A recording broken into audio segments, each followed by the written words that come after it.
Prajwal Revanna pen drive case ಮತ್ತಷ್ಟು ತಾರಕಕ್ಕೇರ್ತಾ ಇದೆ. ಆರೋಪ ಮಾಡಿರುವಂತಹ ದೇವರಾಜೇಗೌಡ ವಿರುದ್ಧ ಮಾಜಿ ಸಂಸದ ಎಲ್ಲ ಶಿವರಾಮೇಗೌಡ ಕೆಂಡ ಕಾರಿದ್ದಾರೆ. ಪೆನ್ಡ್ರೈವ್ ವಿಷಯಕ್ಕೂ ನನಗೂ ಯಾವುದೇ ಸಂಬಂಧ ಇಲ್ಲ, ಪೆನ್ಡ್ರೈವ್ ವ್ಯಾಪಾರಕ್ಕೆ ಇಟ್ಟಿದ್ದೇ ಈ ದೇವರಾಜೇಗೌಡ ಅಂತ ಆಕ್ರೋಶ ಹೊರಹಾಕಿದ್ದಾರೆ.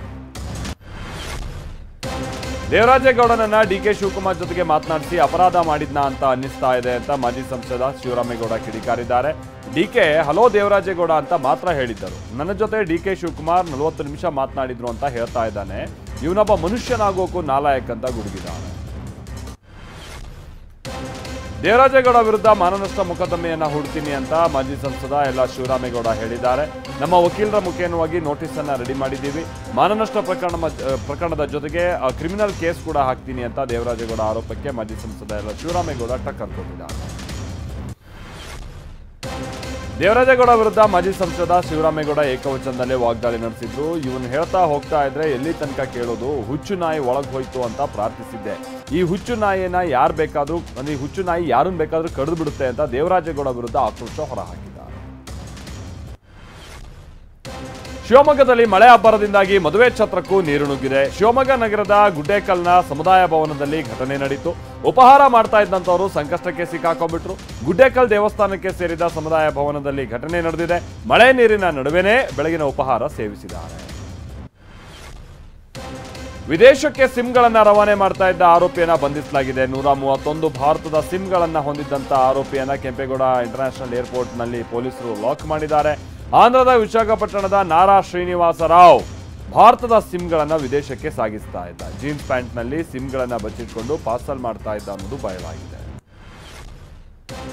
ಒಂದು ಪಾರ್ಸಲ್ನಲ್ಲಿ 24 ಸಿಮ್, ಮತ್ತೊಂದರಲ್ಲಿ 111 ಸಿಮ್ ಪತ್ತೆಯಾಗಿದೆ. ಚೆನ್ನೈನ ಕೊರಿಯರ್ ಕಂಪನಿಯ ಮುಖೇನವಾಗಿ ಪಾರ್ಸಲ್ ಬುಕಿಂಗ್ ಆಗಿತ್ತು. ಚೆನ್ನೈನ ಸೈಯದ್ ಎಂಬಾತನಿಗೆ ಸೇರಿದ ಕೊರಿಯರ್ ಕಂಪನಿ ಇದಾಗಿದೆ. 131 ಭಾರತದ ಸಿಮ್ಗಳನ್ನ ವಿದೇಶಕ್ಕೆ ಕಳಿಸೋದಕ್ಕೆ ಆರೋಪಿಗಳು ಸಂಚು ರೂಪಿಸಿದ್ದು ಕಿಂಗ್ ಪಿನ್ ಹೈದರಾಬಾದ್ ಮೂಲದ ವ್ಯಕ್ತಿ ಅನ್ನುವಂತ ಮಾಹಿತಿ ಕೇಳುತ್ತಾರೆ. ಹುಬ್ಬಳ್ಳಿಯಲ್ಲಿ ಅಂಜಲಿ ಅಂಬಿಗೇರ ಬರ್ಬರ ಭೀಕರ ಹತ್ಯೆ ಕೇಸ್ ಆಕ್ರೋಶಕ್ಕೆ ಕಾರಣ ಆಗ್ತಾ ಇದೆ. ಆರೋಪಿ ಗಿರೀಶ್ ಅಲಿಯಾಸ್ ವಿಶ್ವ ಆಸ್ಪತ್ರೆಯಲ್ಲಿ ವಿಲವಿಲ ಒದ್ದಾಡ್ತಾ ಇದ್ದಾನೆ. ಮತ್ತೊಂದು ಕಡೆ ಅಂಜಲಿ ಮನೆಗೆ ಬಿಜೆಪಿ ಶಾಸಕ ಅರವಿಂದ್ ಬೆಲ್ಲದ ಭೇಟಿ ಕೊಟ್ಟರು. ಅಂಜಲಿ ಕುಟುಂಬಸ್ಥರಿಗೆ ಸಾಂತ್ವನ ಹೇಳಿದ್ದಾರೆ. ರಾಜ್ಯದಲ್ಲಿ ಕಾನೂನು ಸುವ್ಯವಸ್ಥೆ ಹದಗೆಟ್ಟಿದೆ ಅಂತ ಬೆಲ್ಲದ ಆಕ್ರೋಶವನ್ನ ಹೊರಹಾಕಿದ್ದಾರೆ.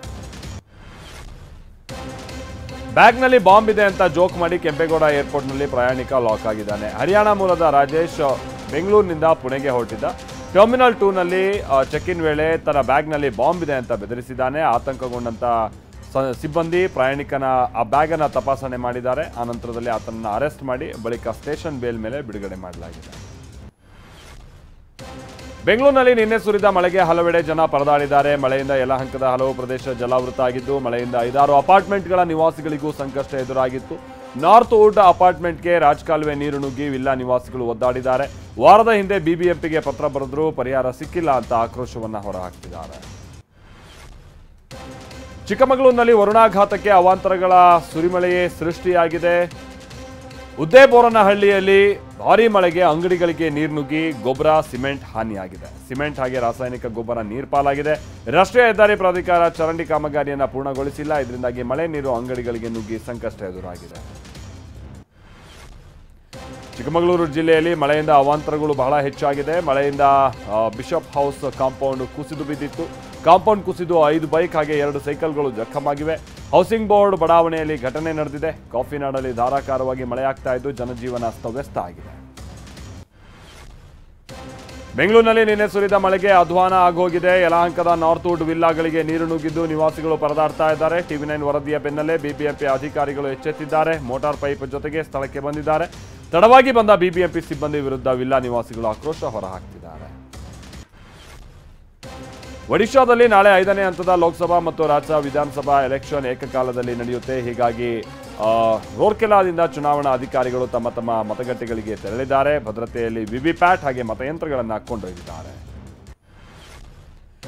ಜಮ್ಮು ಮತ್ತು ಕಾಶ್ಮೀರದ ಶೋಪಿಯಾನ್ ಹಾಗೆ ಅನಂತನಾಗ್ನಲ್ಲಿ ನಿನ್ನೆ ನಡೆದ ಭಯೋತ್ಪಾದನಾ ದಾಳಿ ಬಗ್ಗೆ ನ್ಯಾಷನಲ್ ಕಾನ್ಫರೆನ್ಸ್ ಅಧ್ಯಕ್ಷ ಫಾರೂಕ್ ಅಬ್ದುಲ್ಲಾ ಪ್ರತಿಕ್ರಿಯಿಸಿದ್ದಾರೆ. ಒಬ್ಬರನ್ನ ಗುರಿಯಾಗಿಸಿ ದಾಳಿ ನಡೆದಿದೆಯೋ ಅಥವಾ ಸ್ಥಳೀಯರೇ ಕೊಲೆ ಮಾಡಿದಾರೋ ಅನ್ನೋದ್ರ ಬಗ್ಗೆ ತನಿಖೆ ಆಗಬೇಕು ಅಂತ ಒತ್ತಾಯಿಸಿದ್ದಾರೆ. ಕನ್ನಡ ಚಿತ್ರರಂಗದಲ್ಲಿ ಐಕಾನಿಕ್ ಸಿನಿಮಾ ಆಗಿರುವಂತಹ ಬೇಡರ ಕಣ್ಣಪ್ಪ ಇದೀಗ ತೆಲುಗು ಚಿತ್ರರಂಗಕ್ಕೂ ಲಗ್ಗೆ ಇಟ್ಟಿದೆ. ಚಿತ್ರರಂಗಕ್ಕೆ ಅಂದರೆ ಹೊಸ ತಂತ್ರಜ್ಞಾನದ ಸಹಾಯದಿಂದ ಅದ್ದೂರಿಯಾಗಿ ಸಿನಿಮಾವನ್ನು ನಿರ್ಮಿಸಲಾಗ್ತಾ ಇದ್ದು ಸ್ಟಾರ್ ನಟಿ ಕಾಜಲ್ ಅಗರ್ವಾಲ್ ಕೂಡ ಚಿತ್ರತಂಡವನ್ನು ಸೇರಿದ್ದಾರೆ. ಅವರ ಪಾತ್ರ ಏನು ಅನ್ನೋದನ್ನು ಇನ್ನೂ ಕೂಡ ಚಿತ್ರತಂಡ ರಿವೀಲ್ ಮಾಡಿದೆ.